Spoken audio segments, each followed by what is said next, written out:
Hey YouTube Motor Racing Network, Steve Post here. We are so glad that you've joined us on this Diecast review show. We have another great collection of Diecast cars, all of them available at your local Diecast dealer or at planbsales.com. So let's get this party started down here with Carl Edwards, the Stanley car. I know the Toyota camp has been a little late in getting out Diecast, but they're rolling in now, and we have Carl Edwards Stanley Tools Toyota from Joe Gibbs Racing. Right alongside Matt Kenseth's Dollar General Toyota as well. So now that they're rolling in, we can expect regular shipments of the 2015 Toyotas, and we've got Edwards and Kenseth's car. Sam Hornish Jr., the Twisted T car, ran that a couple of races. I think there's a couple of more on the docket for Sam Hornish Jr. with that car from Richard Petty Motorsports. So good looking Twisted T, hard iced tea machine for Sam Hornish Jr. Really excited about these next two, because anytime you have someone from a racing family moving into NASCAR Sprint Cup Series, you like to have something to commemorate it.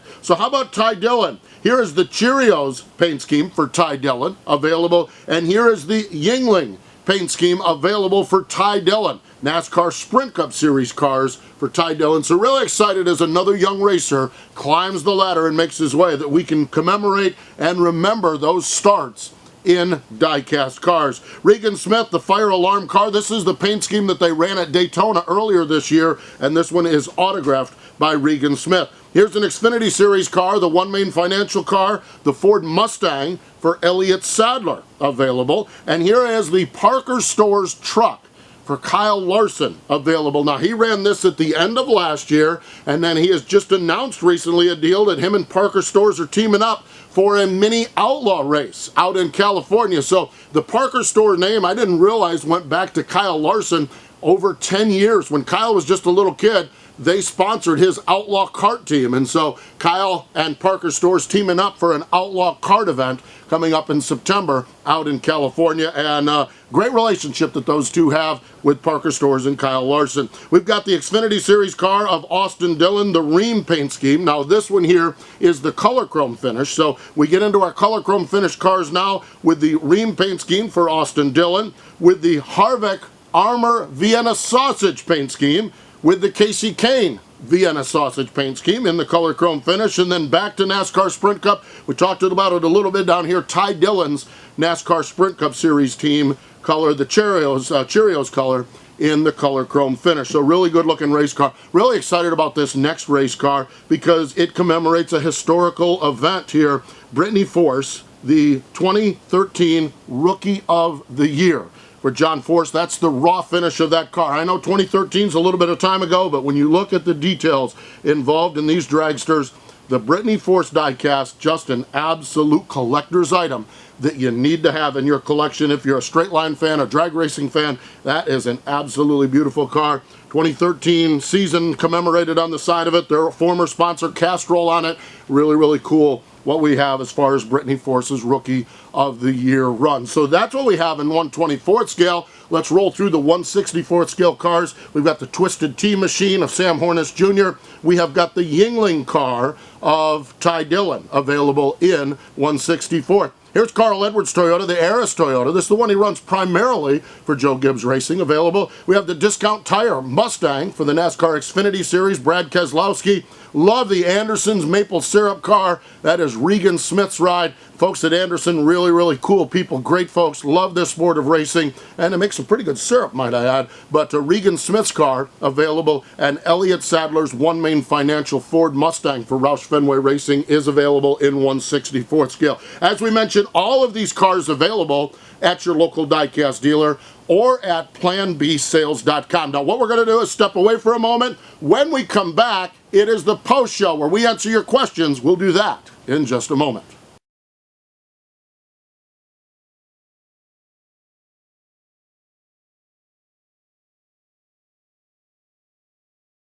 We are back here with the post show. It's our favorite time when we get a chance to chit-chat just a little bit about our favorite sport, NASCAR racing. And how this works is that you can certainly send us your notes right below. So just scroll down and send us your notes, and who knows, maybe we'll answer your question on the next post show. We talk about Diecast, we talk about the sport, we talk about your favorite drivers, a little bit of everything here on the post show, and let's get started. Have a couple of questions about Tony Stewart. Kellogg's Cup Series writes in and says, do you think Tony Stewart will get better finishes or possibly win by the time the season is over. And Joshua writes in and says, do you think Tony Stewart will make it into the chase? If so, how do you think he will perform? Boy, that's a tough question. Both of those questions are really difficult based on Tony's performance thus far. I think when you look at Stewart-Haas Racing, right across the shop floor, you've got Kevin Harvick and Kurt Busch. So I think the answers are nearby, but can we get them plugged into Tony's car? And what I mean by that is, can we get what works for Kevin Harvick and works for Kurt Busch to work for Tony Stewart? Driving styles are always different, and right now they haven't seemed to be able to make that connection. Now, does that mean that Tony Stewart's done, washed up? No, not at all. We've seen Tony Stewart go through a rough stretch and then come back and win a couple races in a row. So I think it's possible, but the problem is right now, when you see a driver not even racing inside the top 5 or top 10, it's tough to predict wins. And the way things are here in 2015, wins mean chase spots. So right now, it doesn't look good for Tony Stewart. But we know how Tony is. In 3 weeks, we could be singing a different tale with him. So just stay tuned. Keep watching each and every week. And hey, better yet, listen on MRN Radio. Alan writes in, what are your thoughts on the NASCAR Drivers Council? You know, anytime we communicate is better, but I'm not sure really what this is going to do. It's been really funny because talking to a lot of people in the current day, they really like this. Talking to some old guys like Rusty Wallace, who is one of our broadcasters with MRN, he says they're wasting time. It's not a matter of anything. It's just drivers getting together. And his point on that is if you take 10 drivers and sit them into a room, you're going to get 10 different ideas. Now, a lot of this is not about the competition side. We need to kind of separate competition on one side and kind of the business development on the other side. This Drivers Council is more on the business end of it, not on the competition end of it. So maybe it'll work out a little bit. Maybe they'll get some ideas here. Maybe they'll do a little bit of work and get some things going here. So I think stay tuned on that one as well. Not really sure. My take on it is anytime we can communicate, it's better. And if we bring all the parties together, maybe there's some good ideas there on the business side of it that might be able to work. Laura writes in and says, what do you think of Jeff Gordon, or where do you think Jeff Gordon has the best chance of winning before the chase starts?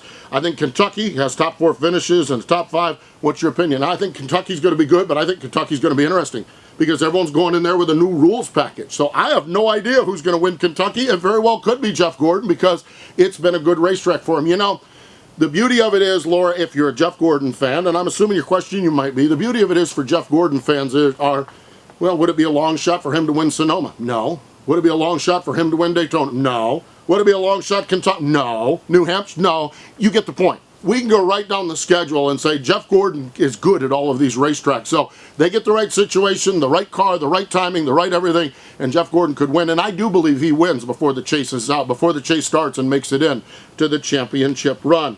NASCAR 222 writes in, hey, can I get your opinion on what you think's wrong with Greg Biffle's team and what do you think his chances of making the chase are? Well, similarly to our talk about Tony Stewart. Right now, Biffle's struggling as well, and really, Biffle doesn't even have the answers across the floor in the shop. The whole Roush Fenway team is struggling. I mean, they know the engines are good because the Penske cars are running the same engines, but beyond that, they haven't hit on it, and right now, Biffle is a long shot, in my opinion, to make the championship. Now, he's good. His crew chief, Matt Puch, is good. They could come into a win here. They almost won Charlotte, finishing second.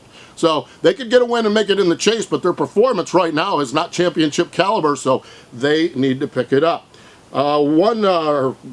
Oni Cup, I guess it is, 88, writes in, do you think Junior will ever own a Cup team maybe after he retires? No, I just don't. I see him maybe being involved to some degree with Rick Hendrick, but I don't see Dale Earnhardt Jr. owning a Cup team. I see Dale Earnhardt Jr. loving life and not being strapped to a Cup team and ownership of it. So he might get involved like Jeff Gordon is with Rick Hendrick, partial owner of something, but I don't see him in the day-to-day management of a Cup team. Although that being said, he has Junior Motorsports, but a lot of that is run by his sister Kelly.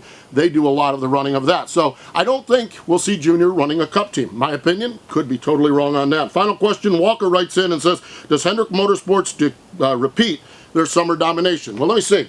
Hendrick Motorsports has Jimmy Johnson. They have Jeff Gordon, they have Dale Earnhardt Jr., and they have Casey Kane. When we look at the next couple of months, are they all capable of winning races? Yes. Will they win races? Maybe not all of them. Maybe all of them will. Yeah, I really think Hendrick Motorsports is going to be the team to watch this summer. Them and the Stewart-Haas duo of Kevin Harvick and Kurt Busch. Right now, those are the teams that seem to week after week after week be head and shoulders above the best. So it may not be everyone in the Hendrick camp, but I think the Hendrick Motorsports teams will win over the next couple of months. And with that, that is going to wrap up the post show. Folks, I got to tell you, okay, I just got to be real honest with you here. It is 10,000 degrees here in Charlotte, meaning It's 10,000 degrees in this studio and in this warehouse. I'm cooking here. I'm in the oven. This is insane, the heat we're having here, but what that means is we've got hot deals on Diecast. All of them are available at planbsales.com. We appreciate your phone calls. Always great chatting here on the post show. Always great with the Diecast Review Show. I'm Steve Post. We'll talk to you again here on the Diecast Review Show for planbsales.com.